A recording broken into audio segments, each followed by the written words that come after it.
Hello বন্ধুরা, কেমন আছো তোমরা সবাই? আশা করি অনেক অনেক ভালোই আছো। আর তোমাদের ভালোবাসায় আমিও অনেক ভালো আছি, কারণ তোমরা আমাকে যে পরিমাণে ভালোবাসা দিয়েছো এবং সাপোর্ট দিয়েছো তা আমি কোনোদিন ভুলতে পারবো না। তাই তোমাদেরকে মজা দেওয়ার জন্য আবারও একটি নতুন গল্প নিয়ে হাজির হলাম। গল্পটি শোনার মতো, আশা করি তোমাদের দাঁড়িয়ে যাবে এবং তোমরা হাতের কাজ করতে সবাই হেডফোন নিয়ে বসে যাও। আমরা বৃষ্টির কারণে একটি গাছের নিচে দাঁড়িয়ে বৃষ্টির থামার অপেক্ষা করছিলাম। চাচির পোশাক ভিজে গিয়ে তার গায়ে লেগেছিল। আমি মজা করে বললাম, চাচি তুমি তো ভিজে গেছো, পুরোটাই ঠান্ডা লাগছে না তো? চাচি হাসি দিয়ে বললেন, আমি লজ্জা পাচ্ছি। আমরা কথা বলতে বলতে বৃষ্টি উপভোগ করছিলাম। এমন সময় আমি চাচির কাছে গেলাম। আর চাচিকে, আমার নাম কুনাল, আমি 2-3 বছরের একজন অবিবাহিত যুবক। চাচি ছিল অনেক সুন্দর আর মায়াবী, আমার থেকে 4 বছরের বড়। চাচি অনেক সাজগোজ করে থাকেন, তাতে আরও বেশি সুন্দর লাগে। চাচি শাড়ি পরতে অনেক ভালোবাসে। চাচিকে এভাবে পাবো কখনো ভাবিনি। আমার বাবা মা দুজনেই সরকারি চাকরিজীবী। পড়াশোনা শেষ করার পর আমি একটি কোম্পানিতে ইন্টারভিউ দিয়েছিলাম। একদিন আমার বাবা বললেন, গ্রামে গিয়ে তোমার দাদা দাদির সাথে দেখা করো, সেখানে তোমার চাচা চাচিরাও থাকে, কিছুদিন সেখানে থাকো, তারপর আমাদের কাছে ফিরে আসো। এরপর আমি বাইক নিয়ে গ্রামের উদ্দেশ্যে রওনা দিলাম এবং প্রায় 1-5 ঘন্টা পর গ্রামে পৌঁছলাম। যাত্রা শেষে রাত প্রায় 1:00টার দিকে আমি গ্রামে পৌঁছলাম। প্রায় 4 বছর হয়ে গেল শেষবার দাদা দাদির বাড়ি আসার পর থেকে। আসলে লকডাউনের আগে বাড়িতে আসার ইচ্ছা থাকলেও আসা সম্ভব হয়নি। 10ম শ্রেণী পর্যন্ত পড়াশোনার চাপ থাকায় বাড়িতে বেশি আসতে পারিনি। আমার এক চাচা শ্রমিক হিসেবে কাজ করতেন এবং নিজের খরচ সামলানোর জন্য কঠোর পরিশ্রম করতেন। তবে মাঝে মাঝে মদের প্রতি তার আসক্তি বাড়তে থাকায় সমস্যা তৈরি হয়েছিল। দাদা দাদি অনেকবার তাকে বোঝানোর চেষ্টা করলেও তেমন কোনো পরিবর্তন আসেনি। যখনই বাড়িতে আসতেন তিনি মদ খেয়ে আসতেন। চাচা নিজেও মাঝে মাঝে আমাকে কিছু দিতে চাইতেন, তবে আমি সবসময় তা এড়িয়ে চলতাম। চাচির সাথে আমাদের সম্পর্ক ছিল বন্ধুত্বপূর্ণ, তিনি সবসময় আমার খেয়াল রাখতেন। তাকে আমি শুরু থেকেই মনে মনে ভালোবাসতাম। আমার চাচিও খুব কাছের ছিলেন চাচার জন্য, তিনিও মাঝে মাঝে মদ পান করতেন। আমরা রাতে বসে অনেকক্ষণ গল্প করতাম। আমার চাচি বিয়ে করেছেন এবং তিনি আমার থেকে মাত্র 4 বছরের বড়। চাচির সাজসজ্জা ছিল চমৎকার আর তার রুচিও ছিল প্রশংসনীয়, তবে চাচার ব্যস্ততার কারণে চাচা চাচিকে খুব একটা সময় দিতে পারতেন না। চাচি ছিলেন খুব সুন্দর, তার রূপ এবং পোশাক দেখলে যে কারো মন জয় কেড়ে নিবে। তিনি ছিলেন অসাধারণ। আমি চাচির কোনো প্রশংসা না করে শুধুই বললাম, আমাদের বাড়িতে বাচ্চাদের আনন্দ করা কবে দেখ? তিনি হাসি দিয়ে বললেন, তোমাদের সঙ্গে তো আমিও আছি, কিন্তু আমারও তো ইচ্ছা বাচ্চা নেয়ার, কিন্তু স্বামী আমার সঙ্গে সময় কাটানোর সুযোগ পায় না। চাচার বয়স তখন 4-5। তিনি এক তরুণীকে বিয়ে করেছিলেন। কিছুদিন খুব ভালো সময় কাটালেও পরে চাচা বেশি মদ্যপানে আসক্ত হয়ে পড়লেন, এমনকি ঘুমিয়ে পড়তেন। বাসায় এসে বাকি দুনিয়ার কোনো খবর রাখতেন না। চাচি একদিন আমাকে এসব কথা বলছিলেন। তিনি জিজ্ঞেস করলেন, তোমার কি কোনো গার্লফ্রেন্ড আছে? আমি বললাম, না, কোনো গার্লফ্রেন্ড নেই, মেয়ে বন্ধু আছে অনেক, কিন্তু গার্লফ্রেন্ড নাই। তখন তিনি মজা করে বললেন, তোমাকে তো বেশ ভালো দেখতে, এখনো গার্লফ্রেন্ড হলো না? আমার বিশ্বাস হয় না তো। আমি মজা করে বললাম, আচ্ছা চাচি, তুমি আমার গার্লফ্রেন্ড হয়ে যাও না। তিনি হেসে বললেন, তুমি বোকা, আমি তো তোমার চাচি। আমি আবার বললাম, আমি তো শুধু মজা করছিলাম। পরে চাচি বললেন, তোমার চাচা কি কখনো আমাকে বেড়াতে নিয়ে গেছে? বিয়ের পর থেকে আমি এই বাড়ির 4 দেয়ালের মধ্যেই আছি, তার এসব বিষয়ে কোনো আগ্রহ নেই। আমি বললাম, আচ্ছা তাহলে আমি একটু মজা করব, ড্রিঙ্ক করব, তুমি কি আমার সঙ্গে যোগ দেবে? চাচি তখন একটু হেসে বললেন, এখন দেরি হয়ে গেছে, ঘুমাতে যাওয়া উচিত, কাল কথা বলবো। অনেকদিন পর কারো সাথে কথা বলে ভালো লাগলো, তুমি সত্যি অনেক ভালো মানুষ।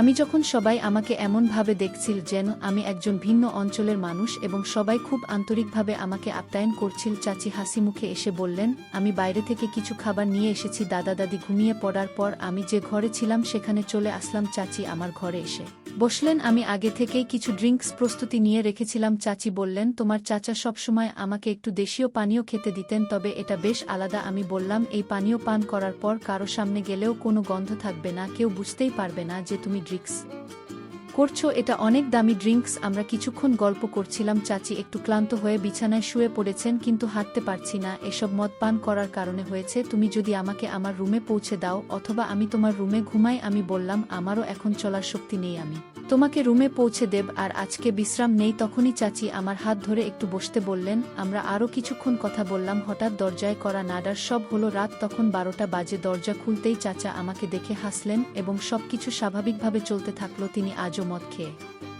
এসেছেন, গতকাল রাতে কথা বলতে বলতে আন্টি রুমে চলে গেলেন। চাচার ঘর থেকে কিছু শব্দ ভেসে আসছে, আর আমি ভাবছিলাম যে হয়তো ওদের মধ্যে কোনো ঝামেলা হয়েছে। কিছুক্ষণ পর চাচি বাইরে এসে আমার কাছে এসে বললেন, তোমার চাচা এখন শুধু ঘুমানোর জন্যই বাসায় আসে, আমাকে তেমন একটা সময় দেয় না। আমি তার কথার ইঙ্গিত বুঝতে পারছিলাম, কারণ তার মন খারাপ ছিল। চাচির কপালটাই খারাপ ছিল, কারণ চাচা সবসময় মদ পান করে ঘরে আসতেন। চাচির কথা একটুকু ভাবে না, মাঝে মাঝে তো মদ পান করে এসে চাচিকে মারধর করতেন। চাচি এসে আমার পাশে বসে বললেন, তুমি অনেক ভালো ছেলে, তোমার চিন্তাধারাও সুন্দর। আমি তার কথাগুলো শুনছিলাম, কিন্তু বুঝতে পারছিলাম যে সে একটু বেশি আবেগপ্রবণ হয়ে পড়েছে। আমি তার দিকে তাকিয়ে শান্তভাবে কথা বলতে চেষ্টা করলাম। তখন চাচি তার হতাশার কথা শেয়ার করলেন, আর আমি তাকে বোঝানোর চেষ্টা করলাম যেন সে চিন্তা না করে। তাকে আমি অনেক বুঝালাম। আমরা কিছুক্ষণ এভাবে গল্প করলাম, আর আমি চেষ্টা করছিলাম পরিস্থিতি শান্ত রাখতে। সকাল পর্যন্ত আমরা দুজনেই একসঙ্গে সময় কাটিয়েছি, কথা বলেছি, আর একে অপরের চিন্তা ভাবনা ভাগ করে নিয়েছি। চাচি সকালবেলা বললেন যে তাকে শহরে কাজে যেতে হবে, আর আমি বললাম যে আমি তার সঙ্গে যাব। চাচা যখন যাচ্ছিলেন তখন আমাকেও সাথে নিয়ে যেতে বললেন, আর আমি তাকে বললাম যে সব ঠিক আছে। সেই রাতে চাচিকে বোঝাতে পেরে আমার নিজেরও ভালো লাগছিল। তাকে মনে মনে অনেক ভালোবেসে ফেলেছিলাম। তার কপালটাই খারাপ ছিল, কারণ এত সুন্দর আর ভালো মেয়ে এরকম একটা জামাই পেয়েছে। তার জন্য আমার অনেক মায়া হতো। আমরা বৃষ্টির কারণে একটি গাছের নিচে দাঁড়িয়ে বৃষ্টির থামার অপেক্ষা করছিলাম। চাচির পোশাক ভিজে গিয়ে তার গায়ে লেগেছিল। আমি মজা করে বললাম, চাচি তুমি তো ভিজে গেছো, পুরোটাই ঠান্ডা লাগে না তো? চাচি হাসি দিয়ে বললেন, আমি লজ্জা পাচ্ছি। আমরা কথা বলতে বলতে বৃষ্টি উপভোগ করছিলাম। তখন আমরা বাইকে উঠলাম, আর চাচি আমার কোমর ধরে শক্ত করে বসেছিলেন। দুপুর 1টা বেজে গিয়েছিল, আর আমাদের গন্তব্যে পৌঁছাতে আরও 2 ঘন্টার মতো লাগবে। কিছু দূর গিয়ে আমরা একটা দোকান দেখলাম, সেখানে একটু বিশ্রাম নিয়ে কিছু খাবার কিনলাম। পরে আবার রওনা হলাম। কিছুক্ষণ পর আবার বৃষ্টি শুরু হলে আমরা একটি ছাউনি খুঁজে সেখানে দাঁড়ালাম। বৃষ্টির আওয়াজের মাঝে আমরা গল্প করতে করতে সময় কাটাচ্ছিলাম। বাইকে চড়া ও বৃষ্টি উপভোগ করতে করতে দিনটা অনেক সুন্দর কেটেছিল। আমরা একটানা বৃষ্টি আর বাইকের আওয়াজের মাঝে মুগ্ধ ছিলাম। দিনটা আমাদের জন্য অনেক ভালো ছিল। চাচি বল, এইরকম দিন আমি আমার জীবনেও পাইনি। যদিও ভিজে যাওয়ার কারণে একটু অস্বস্তি হচ্ছিল, তবুও আমরা দুজনেই বৃষ্টির সৌন্দর্য উপভোগ করতে শুরু করেছিলাম। চাচি একদিন মজা করে বলছিলেন, আমি সারা জীবন এমন একজন মানুষের স্বপ্ন দেখেছি যে আমাকে সত্যিই বুঝতে পারে।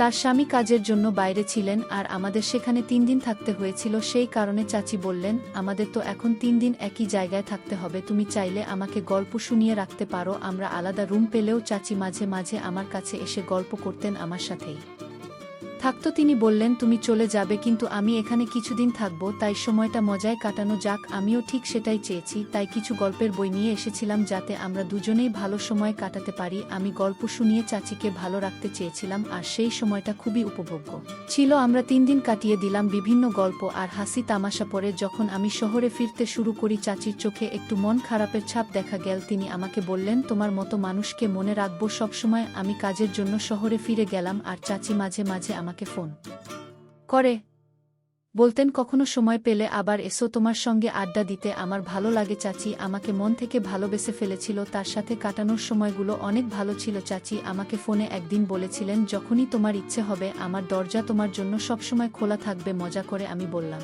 চাচি এইবার আমি সারারাত তোমার সাথে গল্প করতে চাই। তিনি হেসে বললেন, তুমি অনেক চালাক, শুধু ইঙ্গিত দিয়েই সব বুঝে গেলে। পরদিন আবার আমি গ্রামের দিকে রওনা হলাম, কারণ আমার বাবার একটা গুরুত্বপূর্ণ কাজ সেখানে বাকি ছিল। আগেই চাচিকে জানিয়ে রেখেছিলাম। সেই রাতে আমরা একটা পরিকল্পনা করেছিলাম। চাচি বলেছিলেন তিনি ঘরে অপেক্ষা করবেন, আর আমি এসে তাকে গল্প শোনাবো। যখন ঘরে ঢুকলাম, হঠাৎ ঘরের আলো জ্বলে উঠল, আর সামনে দাঁড়িয়েছিলেন চাচা। আমি কিছুটা অবাক হয়ে গেলাম, মুখটা লুকিয়ে বাইকের দিকে দৌড় দিলাম, কিন্তু ততক্ষণে গ্রামবাসীরা এসে আমাকে ধরে ফেল। চাচা এসে বললেন, কি হয়েছে এখানে? আমি চুপ করে থাকলাম। গ্রামবাসীরা আমার থেকে জানতে চাইল কি চলছে। আমি ভেবেছিলাম আর লুকিয়ে রাখার কোনো মানে নেই, তাই সবার সামনে বললাম, আমি চাচিকে খুব শ্রদ্ধা করি এবং তাকে ভালোবাসি। আমি মজা করে বলেছিলাম, আমাদের মধ্যে শুধু গল্পের সম্পর্ক, কিন্তু চাচা সেটা ভুল বুঝেছিলেন।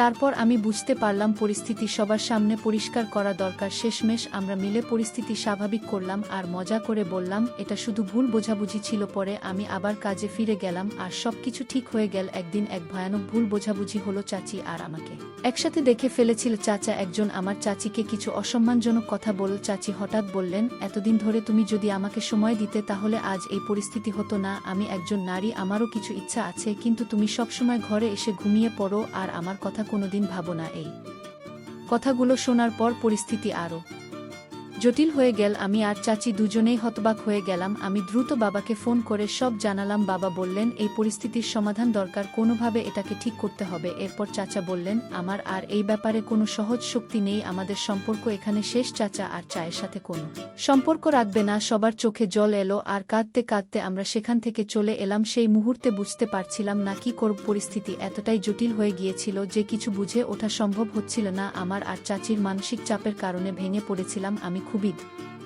দ্বিধায় ছিলাম, কি করব বুঝতে পারছিলাম না। বাইক চালানো কঠিন হয়ে যাচ্ছিল। আস্তে আস্তে হেঁটে প্রথমে হাসপাতালে পৌঁছালাম। সেখানে কয়েকদিন থাকার পর কিছুটা সুস্থ হলাম। এর মধ্যেই আমার মনে হলো কিছু সময়ের জন্য দূরে থাকাই ভালো হবে, তাই আমি আমার কাজের জায়গায় ফিরে গেলাম চাচির সঙ্গে কিছু দূরত্ব রাখার জন্য। তখন চাচি আমাকে বললেন আমি এত ঝামেলা পেরিয়ে এসেছি যেন আমরা এখন একে অপরের আরও কাছাকাছি। আমি মজা করে বললাম তুমি সব সময় আমার বিশেষ একজন ছিলে আর তুমি আমার জীবনে অনেক বেশি গুরুত্ব রাখো। চাচি হেসে বললেন তুমি আমার কল্পনার চেয়েও ভালো। আমি সবসময় তোমার মতো একজনকে চেয়েছিলাম। আমি তখনও একটু দ্বিধায় ছিলাম, কিন্তু বুঝতে পারছিলাম যে আমরা দুজনেই এই অবস্থায় এসেছি খুব ভালোভাবেই। আমি বললাম এখন আমরা যা পেয়েছি তা হারানোর থেকে অনেক বেশি মূল্যবান। আমি নিশ্চিত তোমাকে কখনো একা ছেড়ে যাব না। আমরা দুজনেই তখন অনেক কথা বললাম, হাসলাম এবং ভবিষ্যৎ নিয়ে নতুনভাবে ভাবতে শুরু করলাম। আমরা বিয়ে করে ফেলি। মাকে ফোন করে বুঝিয়ে বললাম মা আমি সত্যিই একটা বড় ভুল করেছি, আমাকে ক্ষমা করে দিও। তুমি জানো আমি এর আগে এমন ভুল কখনো করিনি। এবার আমি বিয়ে করেছি, আমাদের সম্পর্কটাকে মেনে